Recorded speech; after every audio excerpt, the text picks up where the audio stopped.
बिस्मिल्लाहिर्रहमानिर्रहीम अस्सलाम वालेकुम नाज़रीन। पाकिस्तान में इस वक्त डॉन लीक्स और पनामा लीक से एक बहुत बड़ा स्कैंडल यानी प्राइम मिनिस्टर हाउस में ऑडियो लीक्स का जो स्कैंडल है वो सामने आया है।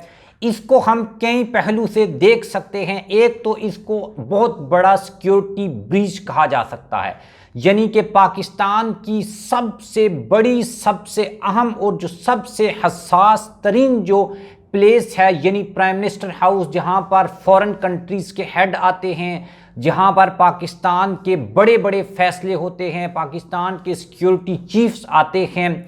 ये तमाम लोग जब प्राइम मिनिस्टर हाउस से मिलने आते हैं, यानी प्राइम मिनिस्टर हाउस में आते हैं, तो प्राइम मिनिस्टर से उनकी मुलाकातें होती हैं और इसमें पाकिस्तान का जो चीफ एग्जीक्यूटिव है यानी प्राइम मिनिस्टर, वो मुल्क के फैसले करता है।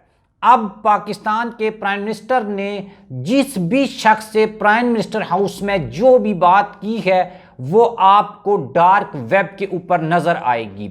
और पाकिस्तान की जो मौजूदा पॉलिटिकल सिचुएशन है, जो पॉलिटिकल एक क्राइसिस है, उसमें पाकिस्तान ने स्पेशली बहुत बड़े फैसले किए हैं। और अब वो फैसले कैसे किए गए और जो पाकिस्तान के हाई लेवल के ऑफिशियल्स हैं उन्होंने आपस में क्या बात की, और उसके साथ भी एक बड़ी इंपॉर्टेंट बात यह है कि ये जो इत्तेहादी हुकूमत है, ये 12 जमातों के साथ मिलकर एक हुकूमत बनी है। और इसमें कोई शक नहीं कि ये 5, 10 नहीं 12 जो जमातें हैं, इनके डिफरेंट फ्लैग्स हैं, इनके डिफरेंट नज़रियात हैं, लेकिन एक बात के ऊपर इनका कंसेंसस था जिसकी वजह से आज ये हुकूमत में बैठे हुए हैं। लेकिन हमने देखा कि ये जो ऑडियो लीक्स सामने आई हैं, इसमें दो जो पर्सनैलिटीज़ हैं, दो जो शख्सियात हैं, यानी प्राइम मिनिस्टर ऑफ पाकिस्तान मियां मोहम्मद शहबाज शरीफ, जबकि उनकी भतीजी मरियम नवाज़, ये दो मेन जो फेस हैं नून लीग के, वो आपको इन ऑडियो लीक्स में नज़र आएंगे।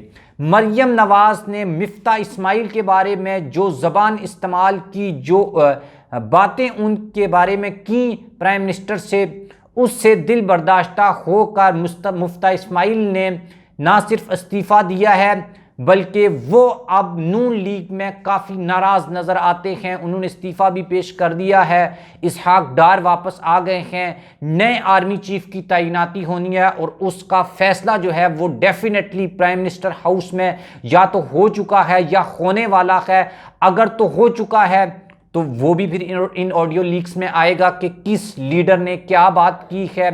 मरियम नवाज़ इत्तेहादी जो हैं उनके बारे में क्या राय रखती हैं, आसिफ जरदारी के बारे में, मौलाना फजल रहमान के बारे में, MQM के बारे में, वो तमाम बातें भी अब इन ऑडियो लीक्स में आ चुकी हैं।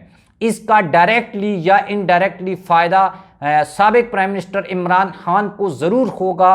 और वो जो स्ट्रेटजीज़, वो जो प्लानिंग्स इमरान खान के जो लोगों के इस्तीफ़े हैं नेशनल असम्बली में, उस हवाले से, अदलिया के हवाले से, फ़ौज के हवाले से, फ़ौज के जो चीफ्स हैं उनके हवाले से भी मुबैना तौर पर जो ऑडियो लीक्स हैं वो अब एक दो दो करके सामने आएंगी। डार्क वेब के ऊपर तकरीबन 8 GB का ये डेटा पड़ा हुआ है। अगर आप ट्विटर के ऊपर या फिर डार्क वेब को, क्योंकि आम एक बंदा, मेरे आप जैसे बंदे की एक्सेस नहीं है, लेकिन जो रिपोर्ट्स मंजर आम के ऊपर आई हैं उसमें देखा गया है कि एक बंदा है जिसने 8 जो गीगाबाइट्स है यानी GB की एक फ़ाइल अपलोड की और बोला कि पाकिस्तान के जो प्राइम मिनिस्टर हैं उनकी ऑडियो लीक्स अवेलेबल हैं। यहाँ पर शहबाज शरीफ और फार्मर जो प्राइम मिनिस्टर थे इमरान खान, उनकी ऑडियो लीक्स का भी इंकशाफ किया गया।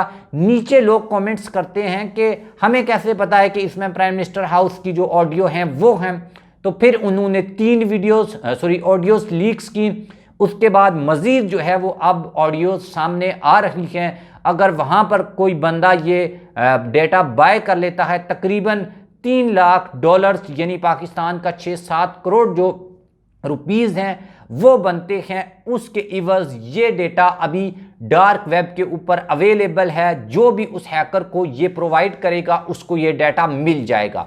इसका थोड़ा सा हम तज्जिया करते हैं। देखें, पॉलिटिकली इसका बहुत बड़ा इम्पैक्ट पड़ने जा रहा है। ये हुकूमत भी जा सकती है और हुकूमत के जो इत्तेहादी हैं उनके दरमियान भी एक बहुत बड़ा जो है वो क्राइसिस क्रिएट हो सकता है इकॉनमी के हवाले से।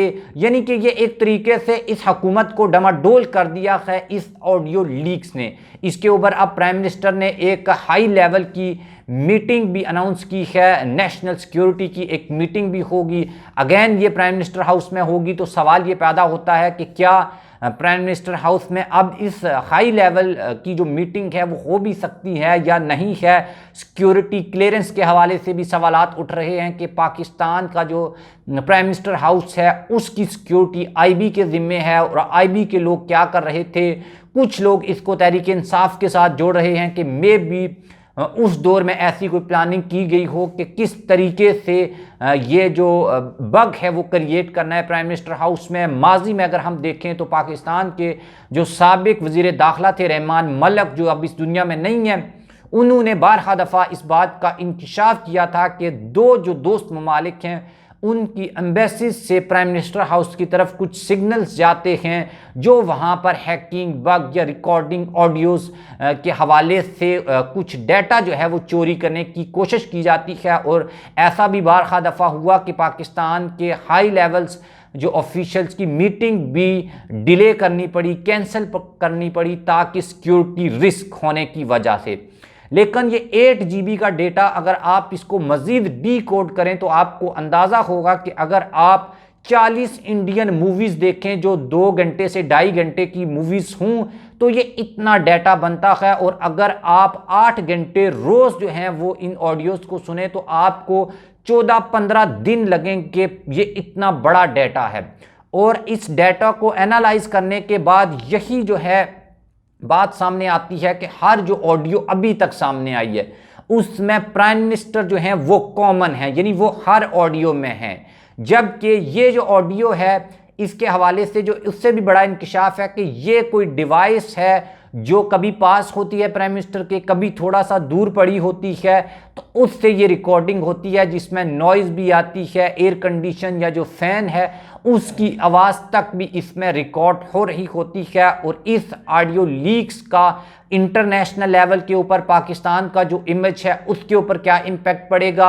जो पाकिस्तान की इंटरनल पॉलिटिक्स है जो इस वक्त ऑलरेडी कशीदगी और एक तरीके से तमाम सियासतदान एक दूसरे के ऊपर डिफरेंट किस्म के इल्ज़ामात लगा रहे हैं, उसके ऊपर इसका क्या इम्पैक्ट पड़ेगा और इससे पाकिस्तान की सिक्योरिटी को कितना नुकसान होगा। अल्लाह ना करे कल कोई पाकिस्तान के विज़िट के ऊपर आए हुए जो इंटरनेशनल लीडर्स हैं, हेड ऑफ स्टेट्स हैं, उनकी अगर कोई ऑडियो आ जाती है तो फिर क्या जो होगा और उसका मुस्तकबिल क्या होगा। इस हवाले से भी बहुत सारे क्वेश्चंस हैं जिनको हम आइंदा किसी वीडियो में एड्रेस करेंगे 1 by 1 और आपको डार्क वेब के बारे में बताएंगे कि कहाँ और कैसे ये बात वहाँ तक पहुँची। आप इसके बारे में क्या राय रखते हैं कमेंट बॉक्स में जाकर ज़रूर लिखिएगा। अल्लाह हाफ़िज़।